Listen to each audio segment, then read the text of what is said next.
So, we hear a lot about these cases. Every day in the paper we hear small children are being molested, beaten up, and abused in many ways. According to me, I'll give you my amateur opinion. I think one of the reasons for this is this, for the internet, there's a lot of pornography that appears. So I wanted to ask, and I've asked in many editorials which I've written in the education world, is there some way of stopping this? I don't know if the police force or any government organizers apply this in mind. Can we block child porn in particular from coming streaming into India? Is it possible? Child porn over the internet, pornography, child pornography. Is there some way to block it? Have the police investigated? It's actually child pornography, we are all responsible for that. First of all, the child care starts from the home, and secondly goes to the education institutions, where the children are remain in their custody. Legally, the children, they acquire the age of the majority, they live to be in the custody of the parents. And ultimately, the children goes out of our sight. So nowadays, the antisocial elements, some people are there. The children is so, they don't know the importance of what's going on in them. So, pornography is a different thing. When the children get out of their sight, so the antisocial elements, they can do anything, the begging, there are many aspects. Pornography is the one aspect where the children abused. Are you saying that the parents' role is very important? Is that what you're saying? Yeah, definitely parent, because see, the parent has to take them in the total confidence, the awareness of their own safety. As you have seen the animals also, you can see the tiger. Up to 3 years, the tigers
actually a parental decision when it's such a sensitive issue.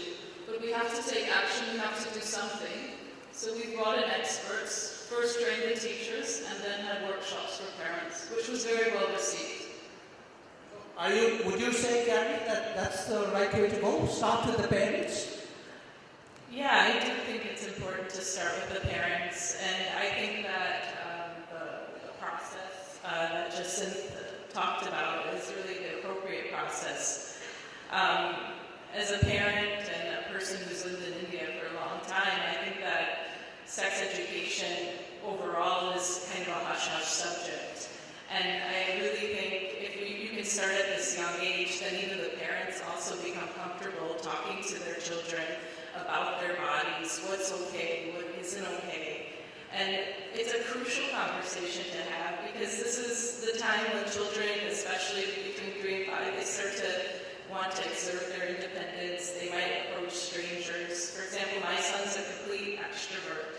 So he wants to talk to everyone, and he's very loving and physical. So I have to really work with him to understand what's okay and what isn't okay.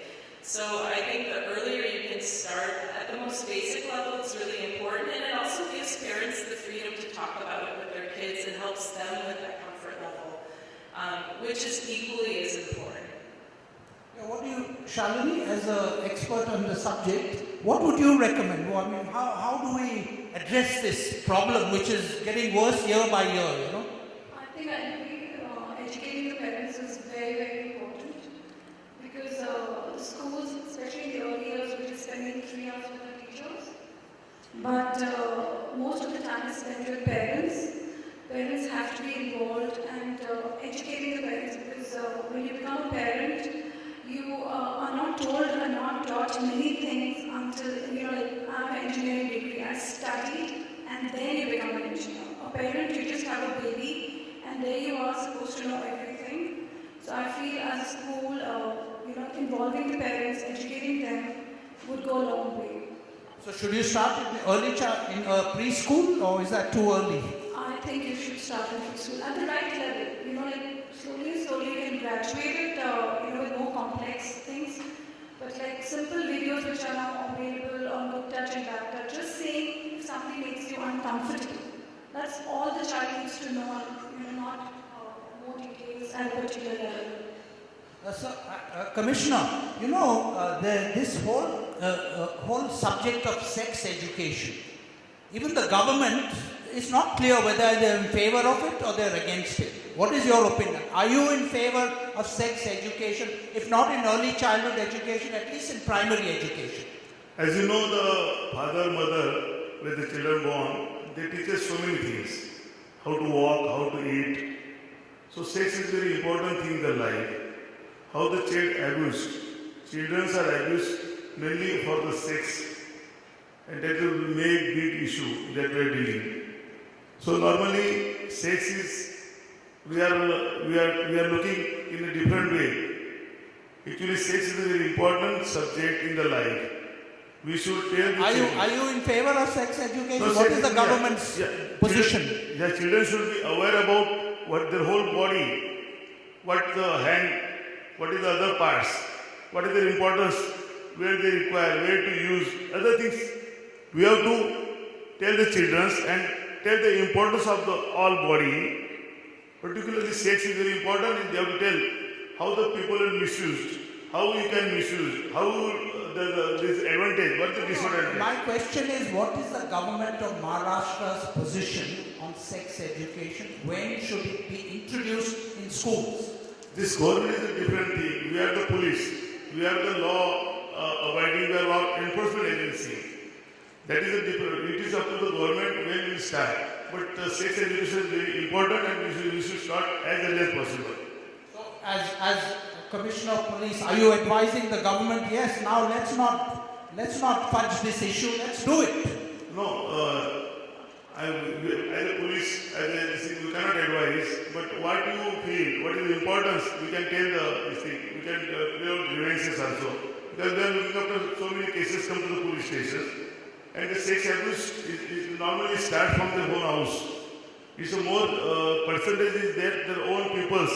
The known peoples, they abuse the children rather than the stranger. Most of them are at home. Rather than stranger. Yeah. So ultimately, sex education has to be important that the children should know the person is taking me, and that person is touching the children's which part.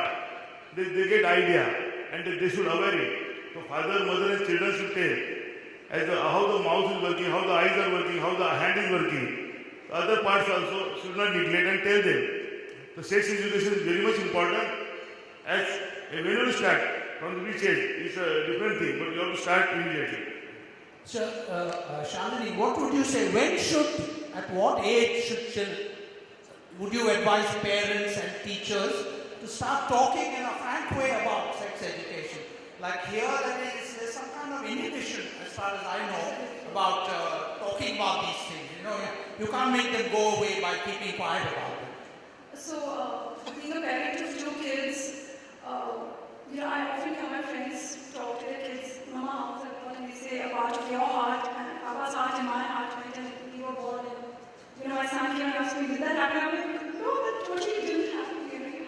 let the child know. My kids in pre-primary, when they asked me, I said, fine, came out of the tummy, a C-section, and a child comes out from the tummy. But I think in primary, they're much more, experts sitting here, and I wouldn't know the right age. But I think about 6 or 7, the child should be told about all, how the child is actually born. And what I have found is that the teachers sometimes are not able to use the right words. So the teachers being comfortable with the subject, because when even we were taught about sex in the 8th standard, it was a very hush-hush thing, and the sir just wanted it over and done with biology, sir. So I think the mindset has to change, and hopefully it has changed since I studied in school. If the teacher is comfortable and creates a comfortable atmosphere, I don't see why it cannot be introduced earlier. Jacinth, what would you say? When should a teacher start talking about these things? What's the correct? I mean, you've studied early childhood education for many years, and you've taught. So what would you say is the right age or the right class or standard to start talking about these things, I would find it difficult to prescribe an exact age to it, because development is different with every child, and the relationship between school and teacher and parent is different in every case. But they say the foundation for a secure childhood is a very close bond between the parent and the child, which is often lacking.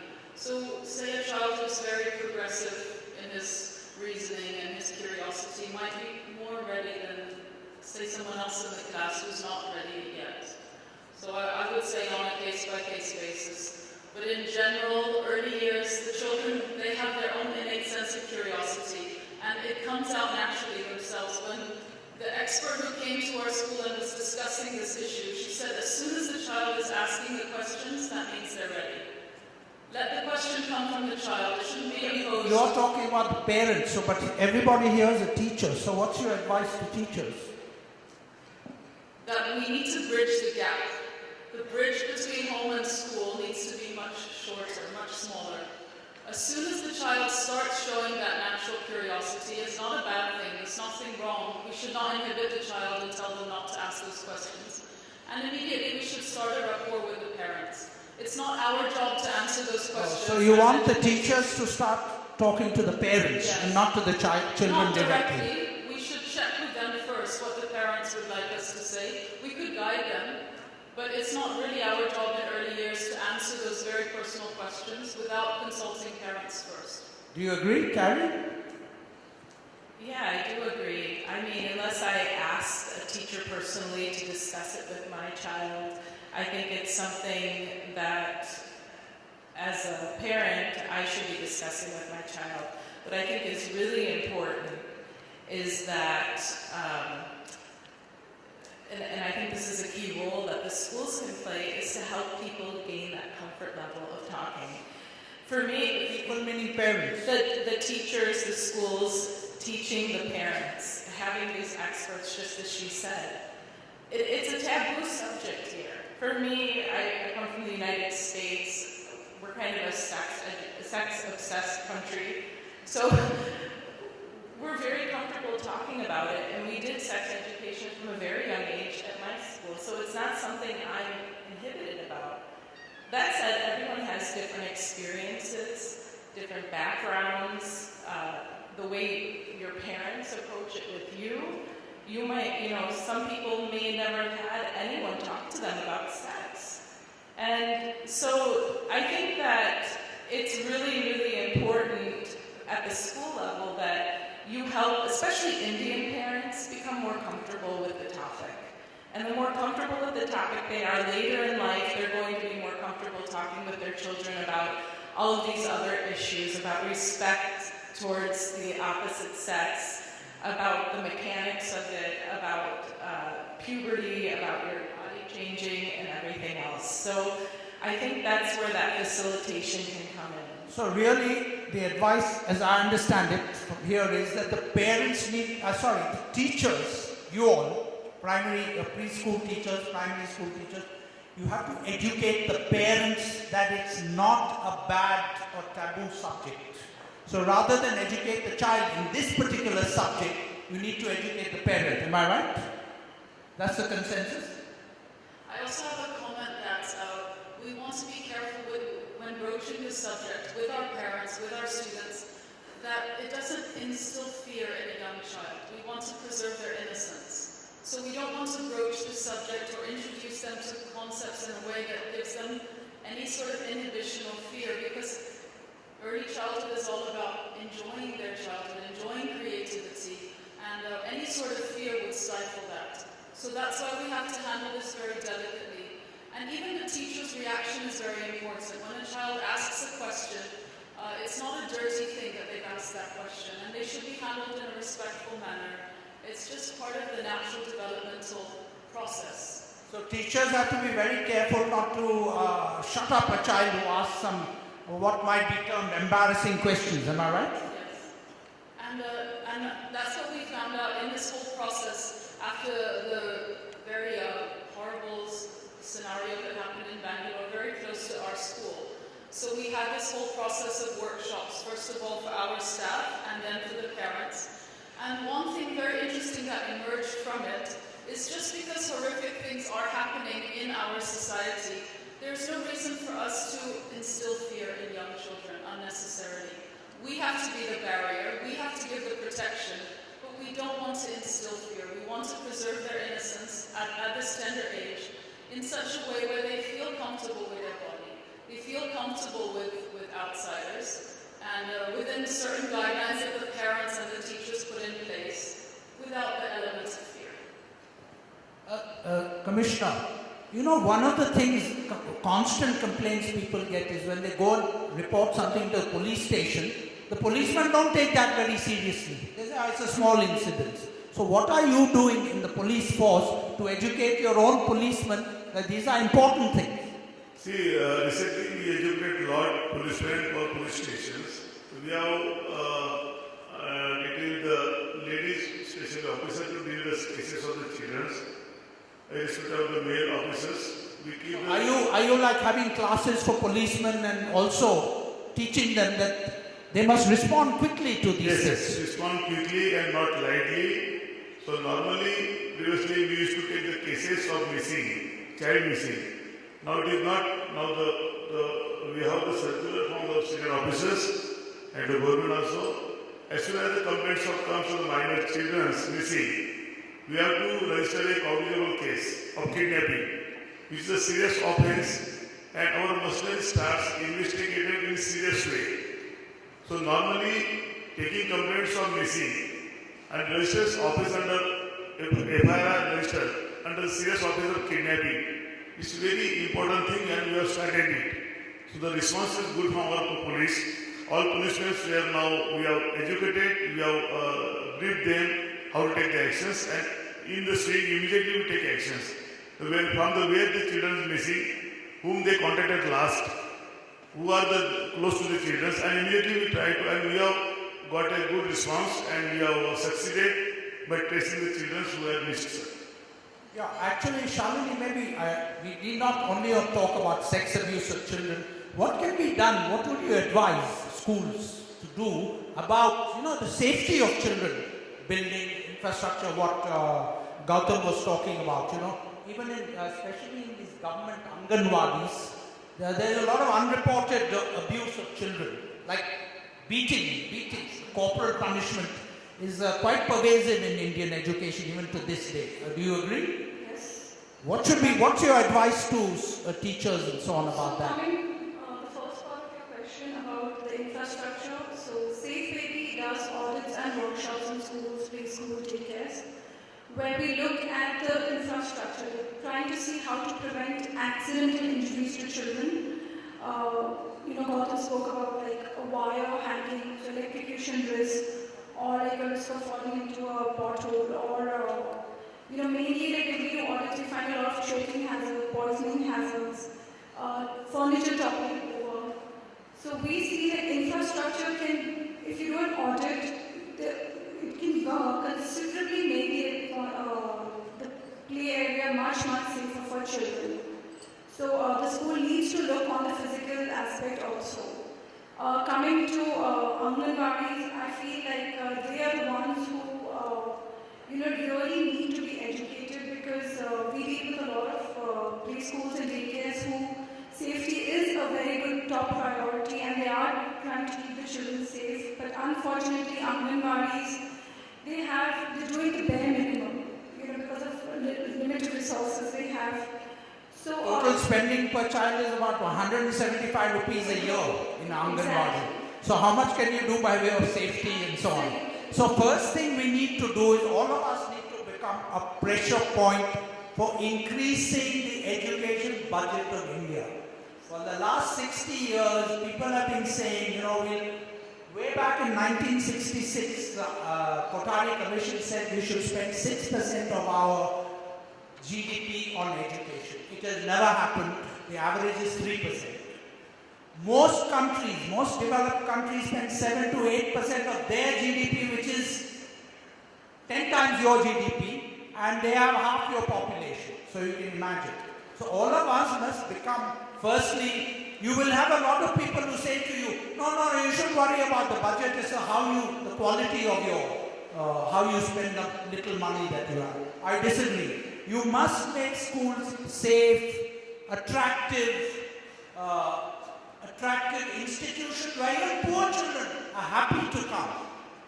And there again, we need to provide the kind of safety and other kind of features that we've been talking about. And so as a parent, before that, Jason, how do you explain that even today, corporal punishment is quite common? I mean, I'm sure it's not in international schools, but do you prosecute, Commissioner, do you prosecute people who beat children? It's in the law. The law introduced, you cannot beat a child, you cannot abuse a child. All sections are non-variable. The man abuser some cases reports, he can't get bail 2, 3, 4, 5, 6 months. Do you actually prosecute them or you Yeah, just warn them? I prosecute it. We don't warn. See, warning is not an authority of the prosecutors. We have to prosecute them, and the problem is judiciary, we take the actions. We prosecute them. So what do you think, Gary? Why do you think, I don't know, you studied education in this country, corporal punishment is still quite pervasive. Yeah, it shouldn't happen. But I think that there are some bigger issues that need to be addressed. Corporal punishment is one of the issues. But when I think of safety, I thought of 4 things. One is our infrastructure. If I'm looking at the school, is there an escape route? If there's a fire, can my child escape if the main entrance is blocked? Are there ways to get out of the window? And then going forward with that, are there policies and rules around these types of things? So if there's an attack, if there's a flood during monsoon, is there a fire? How can my child get out? And do the teachers know what the plan is? Has the plan been communicated to the parent? Etc. So I think that's equally important. The third thing is your staff. Dr. Goradia, what's his name? Yes. He rightly mentioned, have you vetted your staff? So corporal punishment, if we look at that, did you vet your staff appropriately? Are you hiring someone who has violent tendencies? What is their track record? Have you done a background check? These background checks are totally integral to the structure of your institution. I want to know, are the teachers, number 1, do they have the right credentials? Number 2, do they have a background that's appropriate for the job? I wouldn't be a good early education teacher. I sometimes lack patience, and I know that. So being around small children wouldn't be a good thing. It's not something I should go into. So are the people who are going into the grade level that they're going into, are they appropriate for the job? And are your security people correct, etc.? And then finally, it's the parents. That transparency and communication between the school and the parents about what the policies are, what the drills are, etc., is extremely, extremely important. You're in favor of strong parent-teacher associations. Absolutely. Right? I think the more transparency that exists, the better relationship you have with your teachers and your schools. It shouldn't be that I want to influence her as my child's teacher, but I should be able to say, hey, I have a problem with my kid, and I heard he's demonstrating these behaviors in class. Let's partner together to think of a way to solve this problem. So I think that transparency is extremely, extremely important. And finally, whatever those rules are, whatever the drills are, the students should be going through those drills even in pre-primary. I can remember being in preschool, being 4 years old, and having a tornado drill. Fire drill. And a fire drill, and knowing exactly what was going to happen. And I don't know if that's happening. As I started to think about it, I don't know if that's happening at my child's school. And Probably not. And the other thing is first aid. There should be someone who's certified in first aid on the staff. So there's health and safety issues, there's natural disaster safety issues, there's outside threats that are safety issues. And I think you really have to look at that very, very holistically when you're building an institution and try to cover all of those points. Yeah, I think that's come through that you've got to take this whole business of safety of children seriously, which has not been done so far. So that's the advice that we're taking away. Now we're going to have a question and answer session for about 15 minutes. Huh? 10 minutes. Okay, so anyone can address any questions, observation to anybody on the panel. Yes, Swati. Please pass the mic to her. Yo, bro.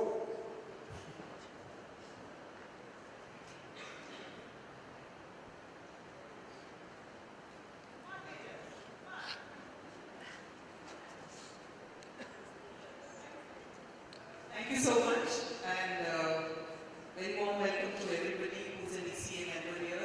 And Swati is the president of the Early Childhood Association. and we are very fortunate today we have a lot of committee members also. My point, Mr. Thakur, was regarding the sex education conversation that you all had and what is too early or too late. These are all early childhood educators here. And 3-year-olds in nursery schools sing a rhyme on red light, orange light, green light. They don't drive cars. So we are able to teach them about traffic signals, traffic rules, right? So then there is nothing called too early or too late. You are teaching me about my body parts. You are telling me eyes are for seeing, hands are for eating. So why do we ignore this part when we come to that? You see most of the charts, they jump from the stomach straight to the thigh. There's nothing in the middle. Okay? But you do take these children to the washroom. So you need to mention those parts. Now how you mention them will differ from culture to culture. Which means you can't enforce that you will have to say penis and you will have to say vagina. My children come from a different background. I may just refer to it as the part between my legs, or I can say the word VV, whatever they are comfortable with. But as the officer said, you will have to talk about it. The problem with our government is they call it sex education. We don't want to teach children how to procreate. That is sex education. This is called body education. So if you change the terminology, then all this problems that we are facing will not be there. And definitely children understand good and bad right from an early age. So when somebody spoke about that it's the parent's responsibility, the more your child is going to come in touch with strangers, which is the case scenario today with working parents, the more you need to train your child, just as you train them, that don't put your finger in that electrical hole. So similarly, where can I put my hands and where can others put hands on me? It's as simple as that. Keep it simple. And then call it education because it puts off a lot of people. That's a very important learning. I think we should call it body care education. I'm sorry. Yeah, I stand corrected. Thank you very much. Yes, of course. I'd just like to comment. Thank you, Swati. Actually, this is exactly what came up through our discussion with parents at the recent workshops in my school. For example, in our center we have 16 nationalities. So the initial discussion with parents, they were saying to the expert, like in my language we call it this name, in my language we call it this name. So they my point is that the bridge between home and school needs to be so close that these discussions are possible between parents and teachers without any sort of discomfort. That actually we need to get to the point where teachers and parents can almost be friends. That we have very comfortable, honest, frank conversations, and these things should be discussed. Next.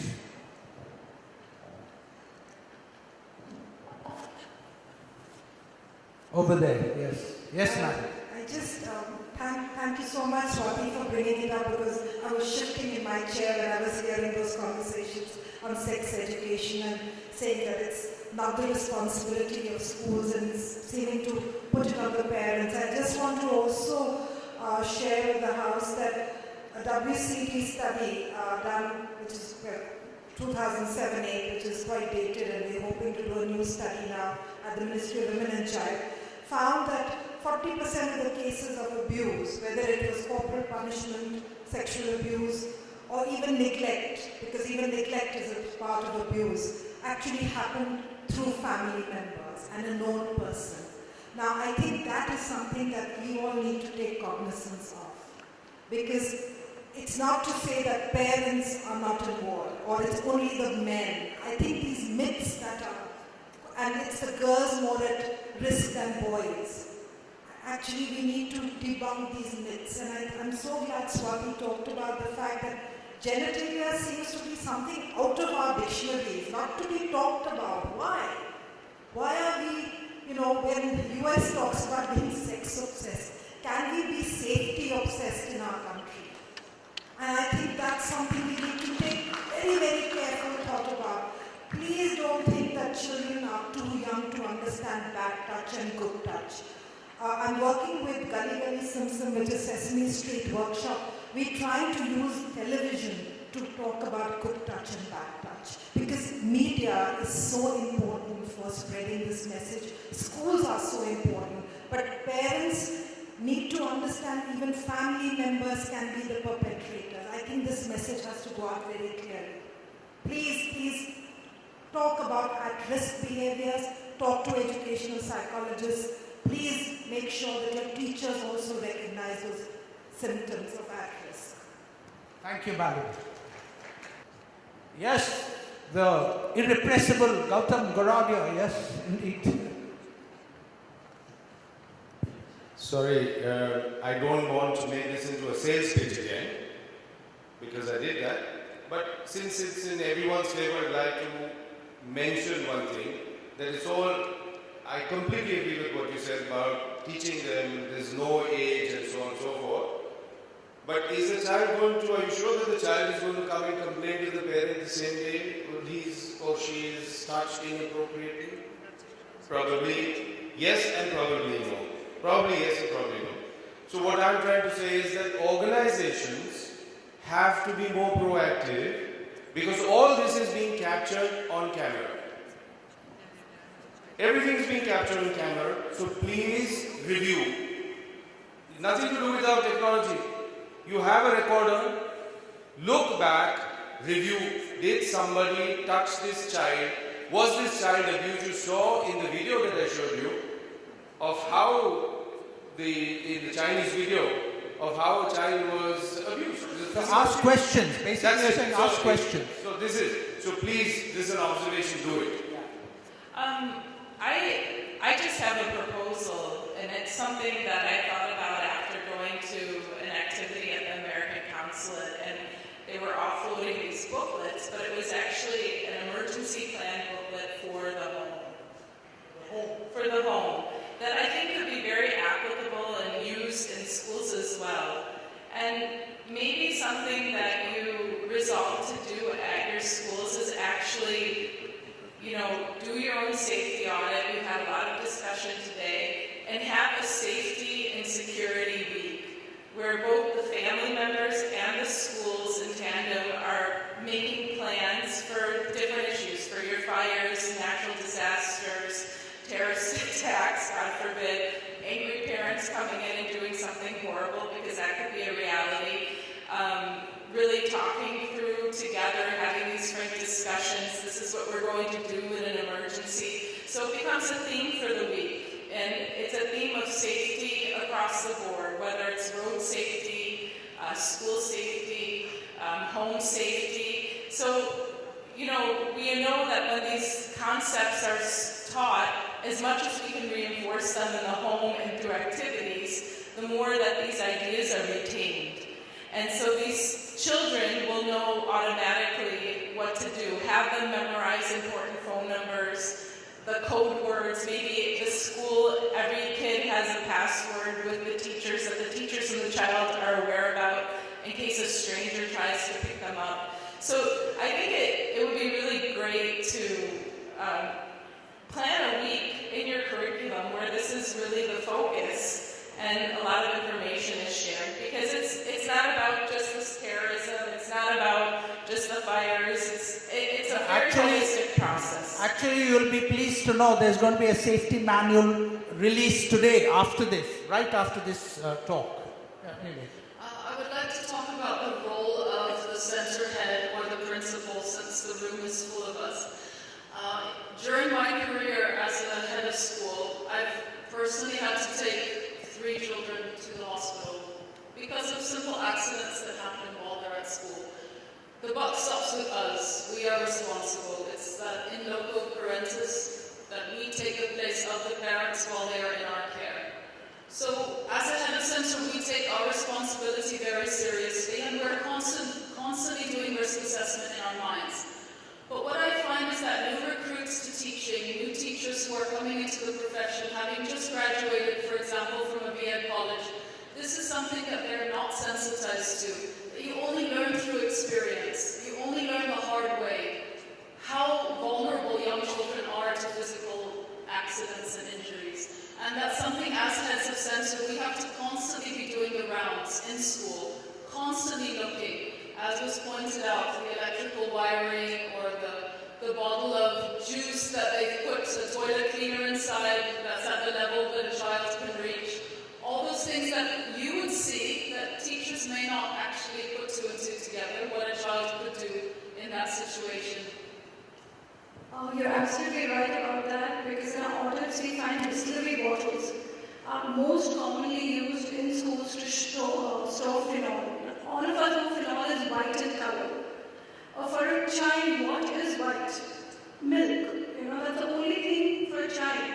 So all these accidental injuries, and I 100% agree with her, because when we do workshops with teachers, it's just that they are unaware that those small beads can go in their ears or their nose, or they can choke on it. It's complete unawareness. It's not, the intention is not bad at all.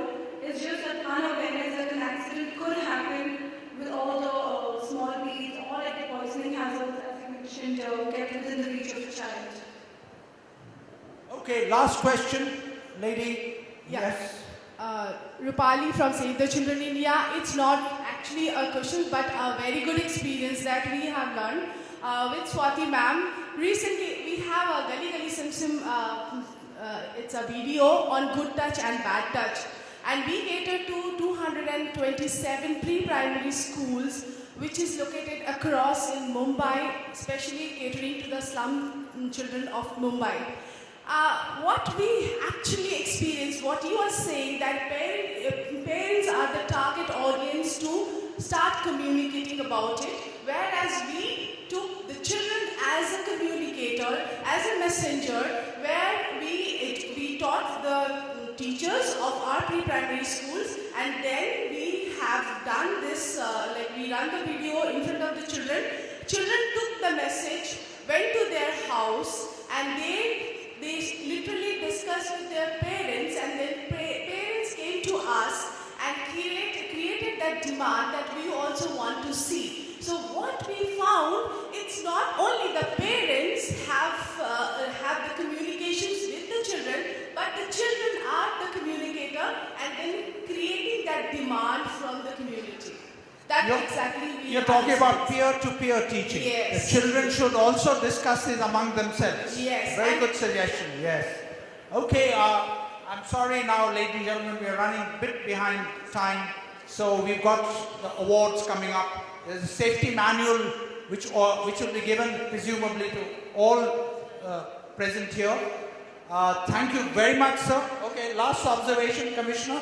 I would like to tell the important vital role of the teachers in educating sex. You know, the children comes in the school, the children and the parents obey the rules and regulations, whatever discussed by whatever the teacher says. So normally the children starts using the washroom also. That time also teachers should say exactly the parent, and parent can tell the teachers